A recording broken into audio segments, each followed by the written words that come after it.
Thanks so much for joining us. My name is Rebecca Sheppard, and I'm here with Peter Haukebo, and we are both tax attorneys here to talk about the Employee Retention Credit and something no one wants to talk about, which is audits of the Employee Retention Credit.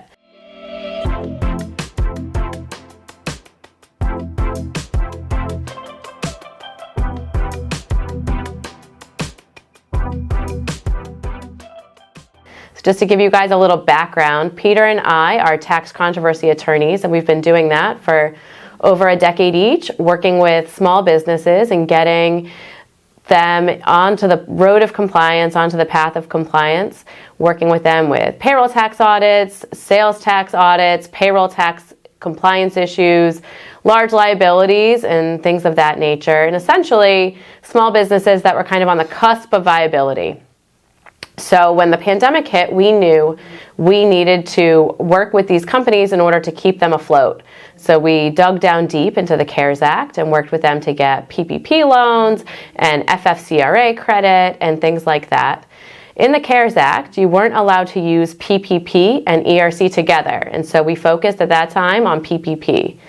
But then Congress realized that these businesses were still very much impacted and changed the rules, December 27th, 2020. So what they said is you can use these two programs, but you can't use the same dollar twice.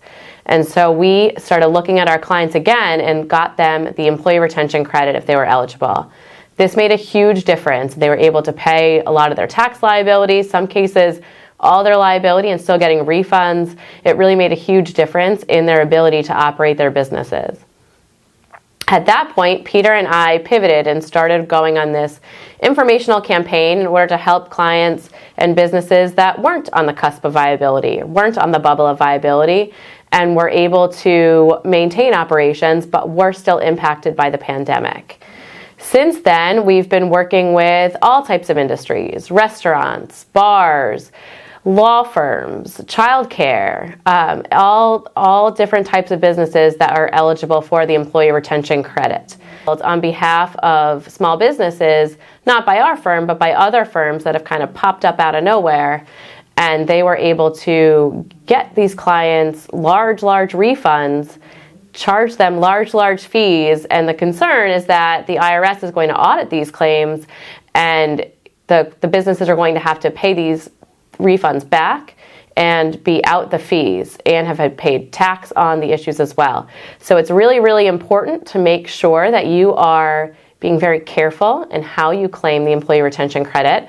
And if you think that you may have overclaimed, to look at it now and make sure that you correct any errors. So Peter, do you want to explain what the IRS is telling us as far as audits and what to be wary of? Sure. So big picture, what we know about the ERC really comes from 4 pieces of legislation and 4 notices and a few revenue procedures. And that's really the universe of what the government has said about it so far. What happened starting in October, and Rebecca and I have been observing this through phone calls and discussions that we have with people who have worked with other partners in this industry, is that there's a lot of junk out there. I'll call it junk. But the IRS finally came out with a statement, IR 2022-183. It came out in October, and it said some third parties are taking improper positions related to taxpayer eligibility for and computation of the credit. To Rebecca and I, duh, right? We know, we hear that stuff, we see it, where some of these mills are claiming this credit for their clients for, all 6 quarters automatically, not working through the challenging issues with nominal effect or qualified wage issues. But the IRS warned us in October, saying improperly claiming the ERC could result in taxpayers being required to repay the credit along with penalties and interest. We are starting to see information document requests, IDRs, come from revenue agents who are auditing this stuff. And the audits are very real. They're coming, and they're starting to look at, what is the basis for this credit and why are you eligible, and, walk me through how you determined how much you are eligible for. And what we have seen so far is that the government is largely following the playbook that they said they would in the notices that they put out, so they've been consistent. But what is clear and what we have been seeing is revenue agents are beginning to do employment tax audits, which include, ERC, in addition to, reasonable compensation analyses as well. Absolutely. So what is the best defense against an ERC audit? What do you need to have on file? And I'll tell you what we do as professionals for clients in getting, when we file returns on their behalf. We make sure to include a work paper that's going to show each employee what their PPP wages are, what their FFCRA wages are, and what their ERC wages are. So you can see exactly that you did not double dip for any employee. In addition, we're also going to include any government orders that we used in order to make a determination that that taxpayer is an eligible employer. That's a term of art. It's very important to know what makes you an eligible employer. Is it through a significant decline in gross receipts? If so, you need to have your profit and loss or revenue statements to show that you suffered that significant decline in gross receipts. That's a pretty black and white analysis, and that is something that you can make sure that you have in your file. Now, the other way to qualify is whether or not the company suffered from a suspension or partial restriction due to a governmental order that restricted travel or commerce due to the coronavirus 19. So what does that mean? It means that your business was restricted by the government because of COVID. If that is how you are claiming the credit, make sure you have every government order that pertains to the periods that you're eligible for. The number one question the government is going to ask you is, how are you an eligible employer? And if you can't answer that question, you are going to have a lot more questions coming. What you want to have is a packet of information that's going to show why you're an eligible employer, what your qualified wages are, and how those qualified wages are calculated. Peter, is there any other information that you think would be helpful in preparing for an ERC audit so that way you're ready to go in case an audit does come your way? Right. So as you addressed, some of these things are black and white, and you can really help support your claim having the governmental orders. I think it's important that whoever you're working with to file these claims is providing these to you, reviewing them with you, and you are working through these issues. The significant decline in gross receipts, again, a little bit more black and white. That as long as you are appropriately doing your accounting and booking receipts in the proper calendar quarter, you're probably going to be okay. And even in situations where you are fully shut down, or even a portion of your business is fully shut down, that sort of nominal portion test is going to be a little bit more straightforward, and you can establish that it was a more than nominal portion, that you had more than 10% gross receipts or hours worked, a little bit more black and white. The challenge with some of these audits is going to be evaluating the nominal effect test when, the governmental orders didn't fully shut you down, but they said, as a condition of reopening, you're going to have to make modifications to the way you do business. And you need to be prepared to show that and to show your work and explain exactly how your ability to provide goods and services in the normal course was impacted. I think that is going to be an area where it is not so black and white, and you want to make sure that you are working with someone who understands the challenges with that, to do the evaluation and to make sure that you are prepared should an audit come. And to make sure, again, that you haven't overclaimed and that understands the nuances with that test. Absolutely. Those are all really good points. I think the things to keep in mind are to make sure that while you're in the process of claiming, and while the pandemic is still relatively fresh at this point, is to put all of your paperwork together. Make sure you have your worksheets for each of your forms. Now remember, this is each form that you're filing, each 941 claim for the employee retention credit is its own separate tax return. So that means if you are eligible for Q3 of 2020, that tax return is going to have its own eligibility and its own qualified wages. Make sure that everything that you are filing has information that shows why you're an eligible employer and what the qualified wages are and how you calculated the credit. That's going to be the best way forward to make sure that you are capturing all of your information and make sure that the revenue agent knows exactly where your positions are.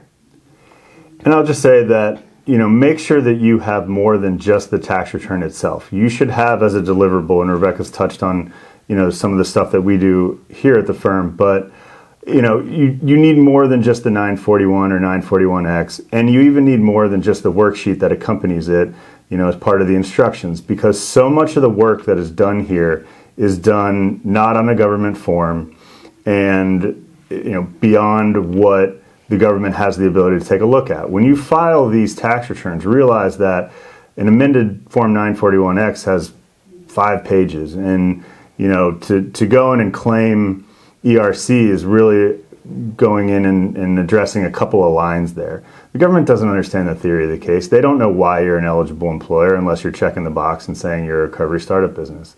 And, they don't understand, is the theory of the case gross receipts? Is it partial suspension? That's the kind of stuff that you're going to have to, maintain. And what we are starting to observe is that these governmental orders are coming down as elected officials are changing they're not maintaining these COVID era websites.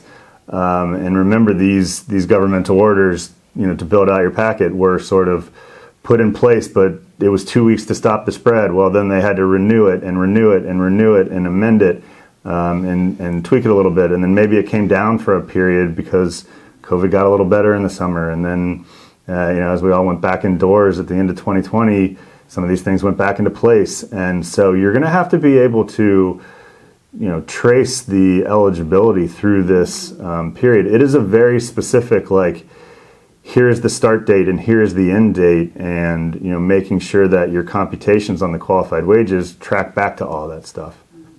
One other thing that's really important to remember is a lot of people think when they file their ERC claims, their 941s, they filed 5 forms, they mail them to the government, and the government sends them a check. People think that means the government has blessed your return. That is not the case. No one has blessed it. No, as Peter said, no one knows the theory of the case. They don't understand why you're claiming this. It could be wrong, it could be right, who knows? What they're doing is processing a tax return as they process all tax returns. So what can happen 2 years later is the IRS is going to call you and say, hey, you took a position on this tax return. What happened here? Getting the checks does not mean that you were accepted for the ERC. It does not mean that you were approved. It's not like the Paycheck Protection Program, where I think most of you are familiar, where you applied for the PPP, you checked the box, you felt unsure of economic conditions, you certified you were unclear, you got the money, you filed for forgiveness, the forgiveness was reviewed and blessed, and you were qualified for forgiveness, the bank got forgiven, and you kind of move on with your life. Here, it's very, very different in that the government, which by the way, they're very behind in their processing paper returns. So people think that because it's taking a while, it means that they're being scrutinized. They are not. The returns are not being scrutinized. No one is looking at them. And instead, what's happening is that they're just being processed and looking for maybe some facial errors on the form. Did you check all the boxes? Did you make sure that your employee count matches from your actual 941? What types of signatures do you have on the forms? That kind of thing. It is not, well, your dining room was open for 75% capacity and you have a drive-through and you are fast food industry and you're in a state that didn't have a lot of COVID restriction. We wonder why you think that you're an eligible employer. Did those government orders actually restrict your business? Did they have more than a nominal effect on your ability to provide goods and services? To Peter's point, those are tough questions, and you need to make sure that you're ready for them. In 3 years, are you really going to remember that you used to see people leave your drive-through because it was taking so long for you to process the orders because you had less people in the kitchen? Are you really going to remember that you used to have certain events at your space? Or are you going to remember that you had to build out certain processes or software in order to get online ordering up to go in order to process those types of orders in order to maintain your operations? Hopefully, But I would write it down now, make sure that you feel comfortable in putting these packets of information together, and then you can sit on a shelf while you're waiting, and hopefully, there is no audit. But if there is, you're ready and you're prepared. And as we wrap up this talk, I think one thing that we need to address is that what we have seen and what we have heard is that these are, employment tax audits. And one of the things that employment tax auditors routinely do, especially in S-corp situations, is make sure that an owner-employee is paying themselves a reasonable compensation. So the playbook has not changed as far as that goes in the context of employment tax audits, but they are additionally layering that on top of any ERC audit as well in many circumstances. So what do I mean by a reasonable compensation audit? Owner employees are required to pay themselves a reasonable compensation. What is a reasonable compensation is a challenging question. It is a similarly situated taxpayer doing the same kind of work in the same kind of environment. That's really hard. But unfortunately, what we see sometimes is a taxpayer who thinks that a very small amount is a reasonable compensation because the rest of the pass-through income comes to them only subject to income tax and not to FICA or payroll taxes. And oftentimes taxpayers take very aggressive positions in that situation. You need to be prepared if you sort of check those boxes to work through reasonable compensation with these auditors, because they are also taking a look at that. Absolutely. And just to give you kind of some examples of the things that we're seeing that we don't believe would qualify a business as an eligible employer are companies that are telling business owners that they are eligible because there are government orders limiting commerce. That was actually something someone said. And the business owner, to his credit, was concerned and was like, I'm not sure this actually qualifies me for the employee retention credit. They are saying I'm eligible for up to $700,000 of a refund. And, we were quick to point out that if you could be eligible based on government orders limiting commerce, it would be pretty impossible to find a business owner that wasn't eligible for the employee retention credit. So definitely beware of those types of cases. Beware of people telling you you're qualified because the parts that you needed got stuck in Asia or abroad somewhere, or warehouses were shut down abroad. These orders have to be U.S. orders, federal, state, or local. They can't be international orders. We've seen other business owners. Can you think? I would just say be skeptical of any of these supply chain claims. What we have found, certainly the government has acknowledged that a supply chain eligibility is a real thing.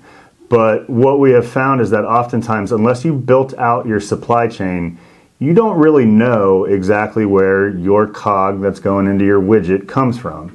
And it can be very challenging to then go upstream to say, well, these were the governmental orders that impacted this supplier.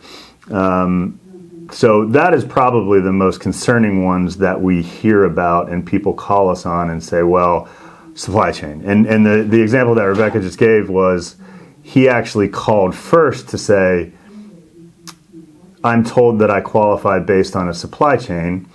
And we pushed back and we said, where are the governmental orders? What do you know about your supply chain? And he pushed back and actually BCCs us on his email to one of these mills and says, the guy pivots and he goes, I misspoke the first time. What I mean is that you're actually qualified because of a reduction in commerce. Limiting commerce. Limitation in commerce. This is the junk that's out there. And we see it every day, and, be careful. Unless you're in a place that had restrictions through September 30th of 2021, which is not 95% of the United States, it's incorrect. And that is something that I would imagine would be a pretty easy metric for an auditor to look for, is who claimed Q3 of 2021. and unless they have a significant decline in gross receipts, most likely there isn't going to be a governmental order that's going to line up there. But there are some. For sure there are some, but definitely have those ready for you.